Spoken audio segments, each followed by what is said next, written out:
Romains 8, 28 contient des paroles réconfortantes pour ceux qui endurent des difficultés et des souffrances. Nous savons que toute chose concourt au bien de ceux qui l'aiment, de ceux qui sont appelés selon son dessein. Dans sa providence, Dieu orchestre chaque événement de notre vie, même la souffrance, la tentation et le péché, pour accomplir notre bien temporel et éternel. Le psalmiste David a enduré beaucoup de souffrances à son époque, et cela se reflète dans plusieurs de ses poèmes rassemblés dans le livre des psaumes. Dans le psaume 22, nous entendons l'angoisse de David. Mon Dieu, pourquoi m'as-tu abandonné? Pourquoi es-tu si loin de me sauver, si loin des paroles de mes gémissements? Mon Dieu, je crie le jour et tu ne réponds pas, la nuit et tu ne restes pas silencieux. Pourtant, tu es intronisé comme le Saint, tu es la louange d'Israël. Nos pères ont eu confiance en toi. Ils ont eu confiance et tu les as délivrés. Ils ont crié vers toi et ont été sauvés. Ils ont eu confiance en toi et n'ont pas été déçus. Mais moi, je suis un ver et non un homme, méprisé des hommes et méprisé des peuples. Tous ceux qui me voient se moquent de moi. Ils insultent en secouant la tête. Ils se confient en l'Éternel. Que l'Éternel le délivre, qu'il le délivre car il prend plaisir en lui.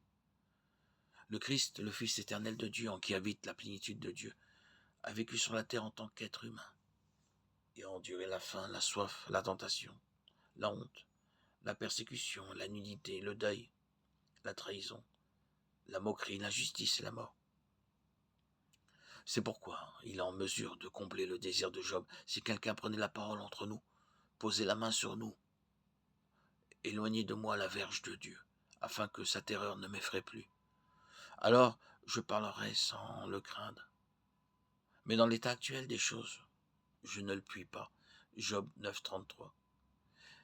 David ne comprend pas pourquoi Dieu n'interviendra pas pour mettre fin à ses souffrances et à sa douleur. Il voit Dieu intronisé comme le Saint, la louange d'Israël. Dieu vit au ciel où tout est bon, où il n'y a ni pleurs, ni peur, ni faim, ni haine. Que c'est Dieu de tout ce que les humains endurent. Et David continue à se plaindre. Des chiens m'entourent, une bande d'hommes méchants m'entourent. Ils ont percé mes mains et mes pieds. Je peux compter tous mes os. Les gens me regardent et se réjouissent à mon sujet. Ils se partagent mes vêtements et tirent au sort ma tunique. Dieu a-t-il jamais répondu à David? Oui. Plusieurs siècles plus tard, David a reçu sa réponse. Environ un millénaire plus tard, un descendant de David nommé Jésus a été tué sur une colline appelée le Calvaire. Sur la croix, Jésus a enduré la souffrance et la honte de son ancêtre. Les mains et les pieds du Christ ont été percés, les vêtements du Christ ont été partagés entre ses ennemis. Le Christ a été regardé et ridiculisé. En effet, le Christ a prononcé les paroles par lesquelles David ouvre ce psaume. Mon Dieu, pourquoi m'as-tu abandonné? Elohim, Elohim, lama sabachthani. S'identifiant ainsi à la souffrance de David. Le théisme chrétien est en fait la seule vision du monde capable de donner un sens cohérent au problème du mal et de la souffrance.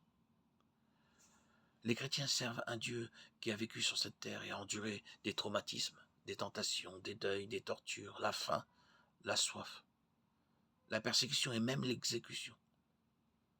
La croix du Christ peut être considérée comme la manifestation ultime de la justice de Dieu.